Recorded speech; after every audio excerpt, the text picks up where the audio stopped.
It's safe to say that this show is another overhyped anniversary show for Netflix, or Dave, you want to call it, the last year. It is what it is, though. What is going on, everybody? Welcome to an episode Lucas E. Allen 1018 on YouTube with your Monday Night Raw, January 5th, 2026 review. I know, Raw happened, Raw for January 12th of 2026 happened yesterday. And right now I'm going head-to-head with NXT for January 13th of 2026. Instead of discuss this New Year's Eve, I want to discuss it in the next review, to say the least. I know, I'm a very slow man, but then again, I've been moving a lot of shit, to say the least, like I said. Anyways, follow me on social media, Twitter, Instagram, TikTok, and Facebook, Lucas E. Allen. Watching today's podcast on the YouTube, only place to get this review, to say the least. Hit the like button on today's review. Hit the subscribe button if you've done so already. Turn the bell for post notifications and upload on YouTube. And always leave a comment on my Monday Night Raw, January 5th of 2026 review. As always, let's get started right into the show today. I thought this show was a fucking overhyped mess. It was fucking overhyped. It wasn't like overhyped like the first Raw on Netflix was last year. But if we're having to be some sort of hype value for this show. Not even close, but still. They're probably going to be the anniversary show for 1 year for Netflix. Because last year was January 6th of 2025, obviously. So obviously we wanted the anniversary show for the 5th of December to January of 2026, obviously. This show is just a fucking mess. There was a good end and good beginning and a very good, very decent match on this show. Other than that, that's all I can give you. The three things that are good and decent are probably the start of the show with the Women's Tag Team title and the World Heavyweight Championship to end the show. And also in my Liv Morgan with Lyra Valkyria match as well as sales. That was pretty decent for what it was. Other than that, this show was fucking boring. Not good at all. We're going to start with the good stuff, though. Io Sky and Rhea Ripley. Io, I think they're calling her Io or something like that. The tag team of Ripley and Io Sky. Defeat the Kabuki Warriors, Asuka and Kairi Sane, to win the WWE Women's Tag Team Championships to start the show. Now, much as I love this match was freaking great. I gotta be honest, the freaking, in between with the commercials, the long entrances, this match even starts 8 minutes in the show. What the fuck, man? How ridiculous is that sound? Kind of stupid, I know. It WWE, honestly, that's just WWE creative for you, honestly, and WWE advertisement bullshit, to say the least. Fucking ridiculous. And the commercials didn't help it out either on Netflix. I thought I was watching fucking Friday Night SmackDown for a second on a USA Network. Or even worse, Fox on the 2019 version or 2024 version of WWE or SmackDown. God help us all, man. That shit was oh my god. Anyways, this match is freaking very good. I love this match, to say at least. Io's great, Rhea Ripley's great. Io's one of the best in the world. Same with also Rhea Ripley. All the Kabuki Warriors. I wish they kind of retained the titles here, because they look like fucking punching bags, kind of, like SmackDown and Raw previous. But still, I love this match, to say. Let's give it a B+. Time for the best grade on the show, nonetheless. And I was going back and forth, this being the best match of the show or not. I decided to give this match up to the tie over the main event too. This match is pretty good if you ask me. Give it a B+. Don't know why we couldn't decide the Kabuki Warriors retain, but it is what it is. They look like freaking. They deserve better, honestly. Asuka and Kairi Sane after that. This still match is pretty good. Give it a B+. Moving on, it's moments after General Manager Adam Pearce suggested Gunther show some respect in his promo tonight. Gunther entered the Barclays Center in Brooklyn, New York, obviously. And immediately showed off his new tap like a little bitch t-shirt. Meaning obviously referencing John Cena. And his victory at Saturday night's main event, December 13th of 2025. What way to get some cheap freaking heat for that one, Gunther? Really? And that's not because I'm a John Cena fan. That's not the reason, people. Did we have to have this? Seriously, did we have to have this? The answer was no. The answer is absolutely no. It's tapped out like a little bitch t-shirt. Who is going to buy that on WWEshop.com? Who is going to buy that? Who the fuck is going to buy that? It's just Bro. Really? It's one thing to do the tap out, I hate that then still. And there's another thing of having bullshit comedy, like who gives a fuck? You've seen people imitating John Cena, you can't see me stuff throughout the whole John Cena career the last like 2.5 decades. We've seen that time and time again. Did we have to have that? Like, that's so fucking basic, dude. Like, come up with something new on the show. At least like, referencing John Cena. But no, to go with the imitating you can't see me thing. Like, we've seen that for so many fucking people. We've seen people literally steal his moves. With John Cena's you can't see me in the 5-knuckle shuffle. I don't know, man, not just wrestlers. It's been happening all over the world, to say the least. So what the fuck? I mean, could take a page out of little middle school, to say the least, really? It looked freaking stupid. What do you want me to say? Anyways, back to stand-up programming, obviously. Addressing the audience, Gunther asked where the respect was for him, but it's instantly brought out AJ Styles to a big pop. Kind of generous, if you ask me. Gunther taunted Styles, to which Styles responded with a nasty slap. You ain't gonna do anything, Styles said in quotes before he slapped him, obviously. And then eventually, when Styles, like Gunther was about to look like he was about to attack Styles, he actually hesitated. Made Gunther look like a little bitch in this segment. He looked like a little bitch in this segment. What do you want me to say? And then Styles responds, "That's what I thought. Nothing," Styles said before dropping the mic and exiting, leaving Gunther dismayed. A big fat C.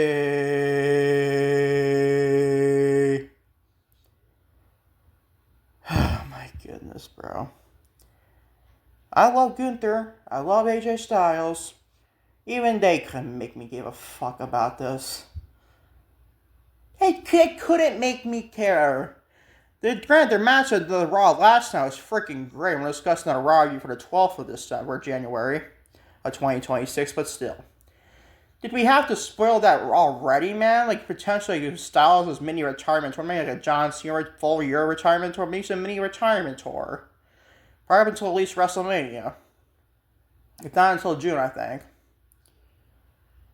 Like, did we have to have this build to the match next week when we got last night? The answer is absolutely not. Nothing happened here that made me care. But the match last night, granted, the match yesterday afternoon, it was like Monday Day Raw, honestly. Who gets the point? But this did not help it any favors for last night with this segment here. A big fat C. Shall I move on? Not that the show gets much better from here. This next match should be the same grade, honestly, but I guess you get a positive outcome, obviously, for once. Granted, it was a fucking roll-up and grabbing the ropes and cheating the ways, but still, this might be a generous grade, kind of. I love the outcome here. Becky Lynch defeats Maxine Dupree to win back to WWE Women's Intercontinental Championship. The outcome is an A++, obviously. I'm not really bullshitting you. I kind of am bullshitting you about the outcome. But the freaking match was at least a D. A big fat D. This match fucking sucked. This match sucked. Out of the matches Maxine and Becky put on, especially the many of the fucking matches, the same outcome and Becky losing to Maxine Dupree, this was probably the weakest of the matches they had. Granted, it's probably a better outcome if Becky Lynch went back that championship. Because I gotta be honest, I am all over Maxine Dupree. Y'all people, oh, she's getting better, man. She's getting better, ma'am. Give her the IC title, Maxine. You go, girl. Fuck that. I'm like, oh my god, man. God forbid we get real wrestlers like, I don't know. In this match right here, Becky Lynch, the champions, in this freaking match. Really? No, we give the title to Maxine Dupree. Granted, I'm glad the title's back on Becky, but then again, they're having another match next week on Raw, for the 19th of this January for the 2026. But still, bruh. Still. What is Maxine gonna win the title back again? And what was the fucking point of the title change here? Another 2 title change to the IC title. You're basically at that point being more so hot potato than I already was with this match here. Granted, there's one reason why it's a positive grade here, sort of, because the outcome was better. We got him previously with the matches between Becky and Maxine. It's funny, the outcome was the best thing, that best outcome they got in the matches here, but this is probably the worst match they fucking had together. Thanks to the roll-up, stupid finish, and the grabbing of the bottom. I get it, Becky is a heel. But dude, even this week before being fine is that. Who the fuck cared about this match? The crowd didn't seem like they gave a shit. I can't blame you for this shit. I couldn't even care for this, and I love Rebecca Quinn, Becky Lynch. One of my favorites, one of women's professional wrestling history, even still to this day. Freaking love Becky Lynch. But even she couldn't make me care about this bullshit. Another Maxine and Becky Lynch match, like, who fucking cares? Can you please move on with Maxine already? And probably, hopefully, knock on wood. Knocking on a fucking wall, obviously. Hopefully get AJ Lee somehow back. And even they do need to do AJ and Becky Lynch at WrestleMania with the IC. Like, who's going to care then? He's dragging himself for what? Since September when AJ Lee returned on SmackDown. And much I love AJ. I'm not even technically blaming her at all. Shit happens. Like her and CM Punk's daughter, Larry, died. I know that's gotta suck, honestly. I know what things are like losing a pet and stuff. That's gonna fucking stink for a very long time.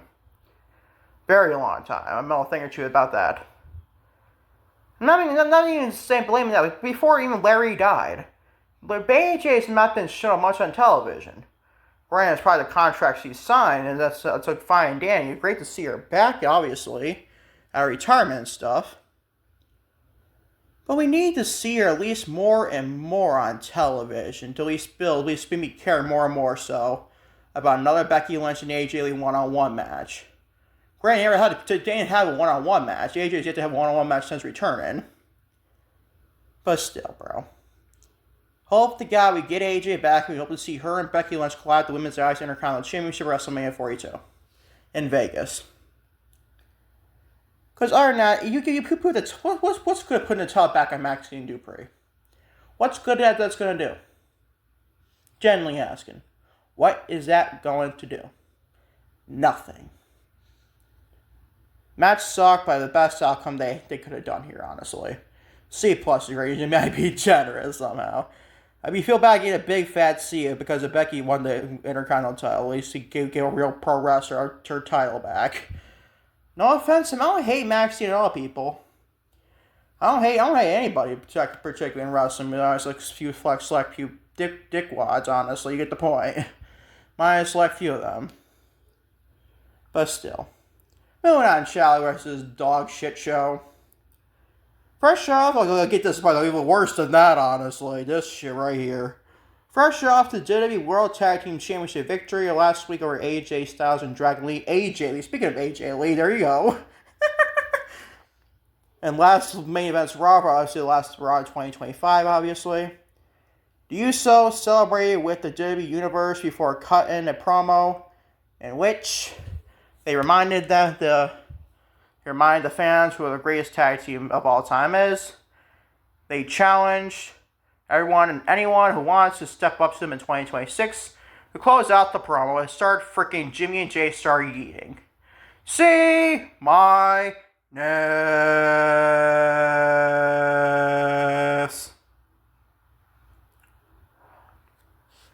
Ladies and gentlemen, I know this is an audio podcast, but I'm shaking my head right now. I'm not joking. I am not joking. I'm putting my head down like, what the fuck is this bullshit? By the way, I'm glad Jimmy and Jay are back together. They're better off as a tag team. I understand that. I prefer it, obviously. But did we have to have this on the freaking show? You're having this be some 1-year anniversary for Netflix era Raw. Then you put up something like this dog shit fucking promo. Really? Really? And so freaking like antagonizing television there, Triple H. Just saying, Hunter Helmsley. C- is a grade. Nothing made me give a fuck about this. Nothing. Nothing. Shall we move on? Shall we move on? Stephanie back here. Much love, Stephanie. Reigning defending WWE Women's World Champion. Her limp to the ring, her left foot walking boot. She cut a promo discussing her success last year before echoing the words of the Usos by saying she wants more challengers. Raquel Rodriguez attacked from behind out of nowhere, and then brutalized her ankle into referees and Adam Pearce obviously put an end to the assault. This gets a C+. Great to see finally there's a real an injury here, and Stephanie has had to vacate the women's world title. That's an A++. If you had that woman go down an injury, your division's honestly, I'm going to say fucked. She's got a lot of depth in that division, sort of. But still. That would have been a fucking terrible time if Stephanie had to go out on an injury and vacate the women's world title. Now be another set of that women's and the world champion should be in a curse whenever woman holds it. I think you have what, Naomi held this championship to go out of pregnancy. Granted, it's not Naomi's fault. It's not even her fault. Injuries happen, pregnancy stuff happens. We get that. Who else had to vacate this championship? Someone else did. Right? I think there was. Or was it the women's championship on SmackDown? I didn't fucking know about this, right? I just know Naomi did with pregnancy. Off the top of my head. But somebody else did too recently. I don't know, honestly. Was it just Naomi or somebody else? I don't fucking know, people. What do you want me to say? But this segment, it's great to see Stephanie still to be a women's world champion and to vacate the championship. It's great if you ask me. But this did nothing for me, honestly. This did nothing for me. Unless I'd like to see Raquel and Stephanie one-on-one match again. It would be interesting if you ask me. Hopefully Stephanie retains that title. I don't think we need to take that title off anytime soon. Until at minimum, like maybe Chamber, maybe. I still might like a real basic small sort of hope that Roxanne Perez and Liv Morgan in women's world title match at WrestleMania, but I highly doubt it this rate, honestly. It probably will be Rhea Ripley and Stephanie Vaquer. I don't think I want that right now, honestly. We can wait that shit till summer, so no championship. We don't need to tell that championship. You can put different titles around, like maybe Liv and Roxanne. That match, to me, does not need a championship. I'm sorry. And plus, what? Rhea Ripley going to would be a champion or challenger at WrestleMania, 4 years in a row? Kind of overkill, if you ask me. I know she's one of the biggest stars in the company. I understand that. But you think that's at least a little bit overkill, right? I think that's a little bit overkill, if you ask me. But still, what do I know? Like Rhea Ripley, though. Shout out to her. But this is an okay set. I'm going to give it a C+. It's great to see at least Stephanie still will be a women's world champion and to vacate the title anytime soon. Hopefully not. Knock on wood. Or knock on a wall here. Ario. Moving on to two better grades on this show to finish off the review. Liv Morgan. The lovely Liv Morgan. Oh my goodness, man. This gear, may I tell you, by Liv Morgan. A triple plus. Oh my god, man. Commentary site was what? Was it like Corey Graves that said, oh joy, something like that. I was like, I laughed my ass off. No, he's right. He's right. I was in fucking awe, bro.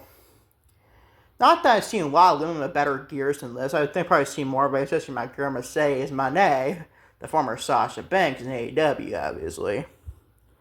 She's topping the notch. Bianca Belair's up there. Liv's up there, obviously. But something about this one, maybe that's not gear of the century, but it might be gear of the year, at least in 2026 so far. Granted, it's only been, at this point, not even the start of the year at this point. But still. That fucking gear. Oh my goodness, dude. My jaw just dropped like there was no motherfucking tomorrow, man. Liv Morgan's fucking amazing, bro. Fucking gorgeous as hell. The work this woman's done continue getting better and better since we've seen her in NXT. It's not even comparable. I mean, fuck you to the NXT Liv Morgan, basically. Not that she was never bad in the ring. She was never bad. She was decent and stuff. But now, she's going from basically barely a mid-carder in NXT. To a top of the freaking mountain, basically. That's how freaking great she is. The woman can go. She can wrestle her ass off. She can be a good mic worker. She can do it all, basically, what I'm trying to say. And she is fucking talented. There was this fucking when it was like Lyra Valkyria went for the Nightwing in this match. And Liv basically countered this shit into like a major code breaker. I'm like, what the fuck, bro? How good is Liv Morgan? How talented is Liv Morgan, bro? She is freaking amazing. She is awesome. Lyra's a good dancing partner, too, for a good first match back for Liv Morgan. I think they had a couple matches in, like, in the house shows, live events and stuff, or tour. Maybe in Germany or something like that. We had Raw last night or yesterday. I'm like, this is probably a good damn first opponent for Liv Morgan. At least on television and live events and stuff. It sucks to see Lyra take L after L after L after L recently, but you can't live her first real televised match. You can't do that. Even a live event match, you can't ever lose that. That'd be kind of stupid, obviously. But still, this match is pretty decent, honestly. I love the code breaker spot, the counter by Liv Morgan, basically. Before the Nightwing. That looked freaking great, bro. Lyra sold the shit out of that, too. Shout out to her. Liv is so fucking talented, bro. You can get much. I'm a big fan of Liv Morgan. She is freaking great. So is Lyra, too. Lyra's great, too. And this gets a B-. That match is kind of short. It's not like a big time grade, like a B or better. What these women done in the short time they had is pretty decent, if you ask me. And obviously, gear of the year so far, Liv Morgan's gear here to say at least. My goodness. I'm not a big fan of blondes either. But Liv Morgan is definitely an exception to say the least. She is freaking gorgeous and amazing. Shout out to Liv, shout out to Lyra, put on at least a decent match here to say for the short time they got. And on to your main event here, CM Punk. The reigning defending WWE World Heavyweight Champion defeats Braun Breaker in the main event to retain the said WWE World Heavyweight Championship. Tied for the best grade of show to B+. I could have done with the referee spots in this match. That was kind of stupid. Who's gonna come out? Is Chris Jericho really gonna come out? There's no, he ain't gonna come out. He ain't gonna come out this.